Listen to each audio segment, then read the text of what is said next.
Mission for integrated development of horticulture किंबा MIDH हेउछि एक सरकारी योजना जहा हॉर्टिकल्चर सेक्टर समग्र विकास रे सहाय्य करे।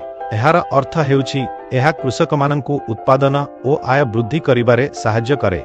आवेदन करिबा पई आपणक निकटतम जिला हॉर्टिकल्चर ऑफिस किंबा ब्लॉक हॉर्टिकल्चर ऑफिस को जानतु। आपणक आधार कार्ड, जमी मालिकाना साक्ष्य जदि लागू हुए तेबे जाति प्रमाणपत्र और बैंक अकाउंट विवरणी नहीं जानतु। एहा छड़ा निकटतम पासपोर्ट आकारर फोटो, पूर्वरु मिलिथिबा लाभ संपर्क, निज प्रकाशना और भोटर आईडी भली एक परिचय प्रमाण नहीं जानतु।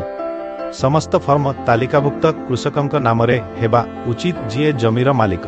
मने रखंतु आपण आवश्यकीय दलिल तालिका को एही आप्र आवश्यकीय दलिल ट्याबरे पाई परिबे। आसीबा परे ऑफिसर को कहंतु जे आपण mission for integrated development of horticulture पाई आवेदन करिबाकू चाहुछंती बम सेमाने आपणंकु प्रक्रिया माध्यम रे नै जिबे। हमें आशा करूछु जे एहा आपणंकु आवेदन प्रक्रिया रे सहाय्य करिबो। आपणंक समय पाई धन्यवाद।